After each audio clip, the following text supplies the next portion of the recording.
Hi, this is Larry Polansky, and thank you for inviting me to the Sustainability of Creativity and Art Studies in Digital Technology Revolution. I'm going to talk about one specific piece entitled Bedhaya Sadra, Bedhaya Guthrie, which was composed by computer while I was living in Surakarta in 1988-89.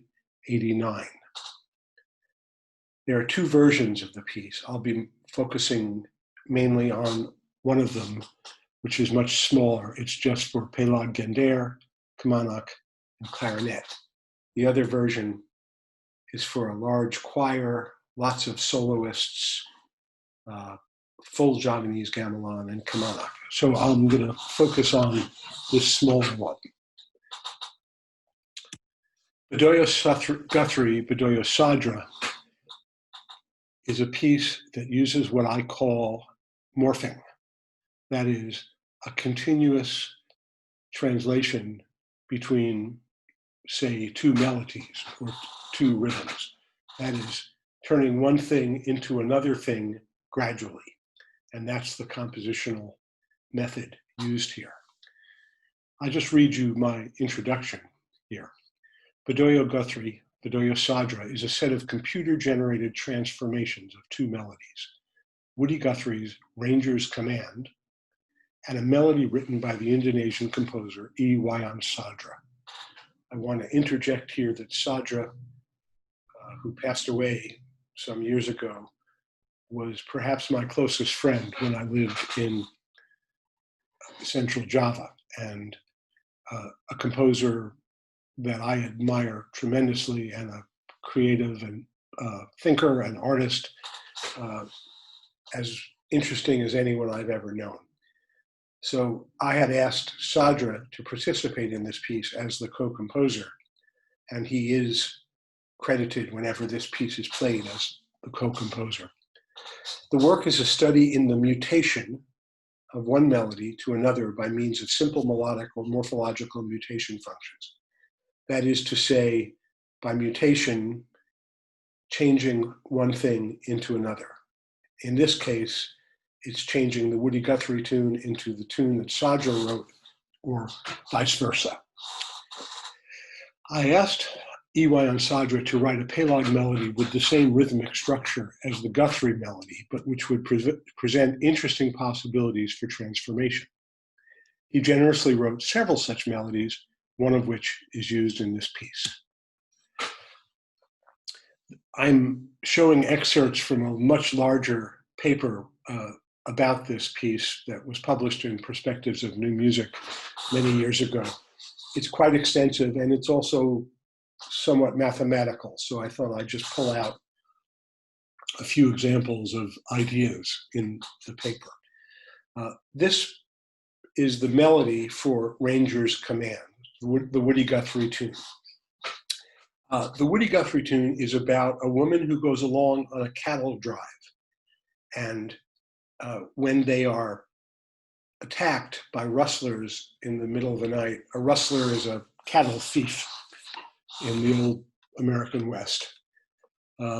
She wakes up and exhorts them or encourages them to get up and fight back. So this is the first, just a sample of the melody of that tune. And you can see that it's also in kepatihan, not exactly kepatihan, but number notation in the clef below, which is just the slentem part, I believe, in this example. Here are all the words to the Woody Guthrie song, which is one of my favorite American songs. And what attracted me to this and to the notion of Bedhaya is that both of those musical forms, the cowboy song in this case, and the dance form, the Central Javanese dance form of Bedhaya, both of these musical forms are about women warriors, are about empowering women to do something that maybe is a little unusual in the culture. Certainly, Ranger's Command is has a kind of an ironic message behind it, which is that there's this bunch of tough cowboys driving cattle across the country, and it's the one woman in the group who encourages them to fight back and to protect themselves and to protect their job, which is the bringing of cattle across the country. So this is just the verses to the Woody Guthrie song. And you can see that at a certain point, she says, "Come all you cowboys and don't ever run as long as there's bullets in both of your guns." It's a very beautiful song, even though it's about fighting in the Wild West. What I use to make the piece are what I call mutation functions, which take take a source and a target. In this case, two melodies. One would be the source melody, one would be the target melody, and one would be the Guthrie and one would be Sadra, or it might reverse and go back. And then I have these functions that try to find a path between the two melodies and give you something in between at some distance between the source and the target. It might be starting out from the source and just a little bit different than the source, or it might be approaching the target and be just a little different than the target. This page is a brief description of how that works. This is a more complicated explanation, again from the article and perspectives, about these mutation functions and how they work. And I don't expect anyone to immediately understand what this is about, but just think of it as a simple way to change one melody into another. But it's also a very formal way, and that's why the computer is able to do it and to do some very interesting things. This is, again, the Woody Guthrie song, and also shows the rhythm of Sadra's melody, both in Western notation and using the compotition numbers. This is the last slide, and after I explain this a little bit, I'm simply going to let the whole piece run. I'm going to play it over my computer into this video recording.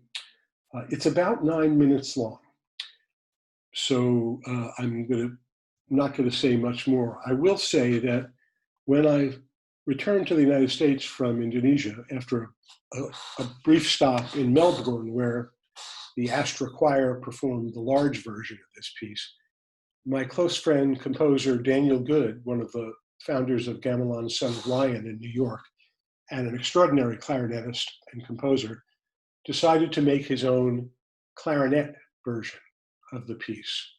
And this is that score. So this is all the transformations of one melody to another. You can see the darkened ones are either the source or the target. G stands for Guthrie, S stands for Sadra.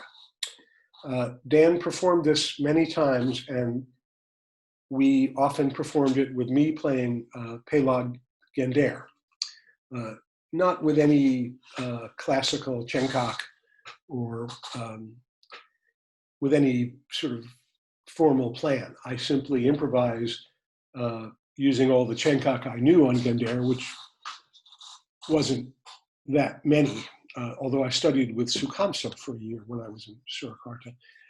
And so I'm playing the gendare and Dan is playing these melodies.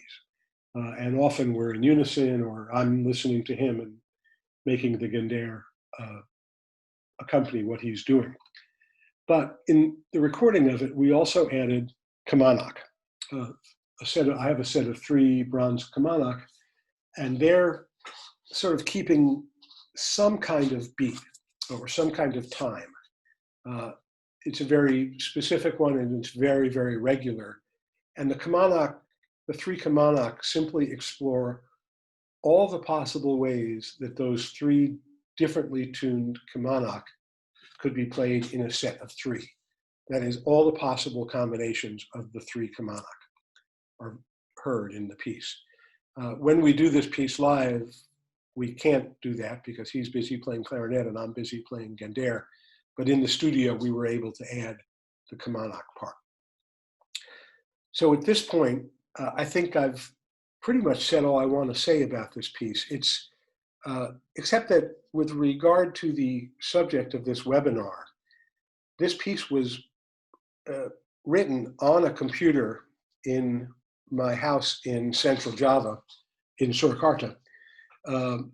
And everything I did, I tried very hard to show it to musician friends like Sadra or Kamso or whoever. There were a lot of great musicians around us at the time. And I tried to share the ideas whenever I could. I was clear that the computer code itself, which is pretty complicated, wasn't something that I could teach anyone, but I could show people ideas and give examples of how they work. And in fact, this piece kind of emanated from that, from conversations with Sadra, who is brilliant. I mean, he's not trained in computer science, but he understands that or understood things very, very quickly. And I was lucky and honored to have him as a friend and as a colleague. So now I think I'll just play the piece, and hopefully this doesn't go too long.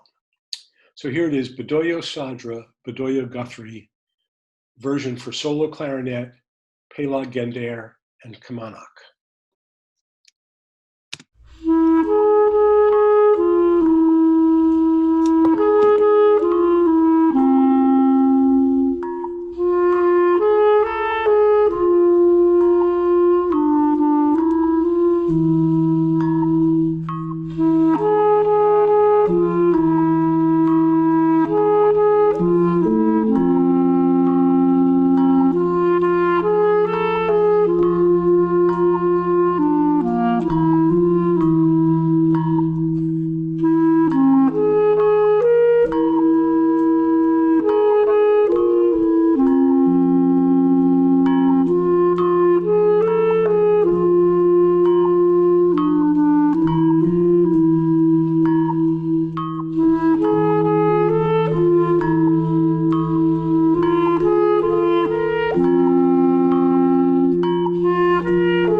So that was the piece, Bedhaya Sadra, Bedhaya Guthrie.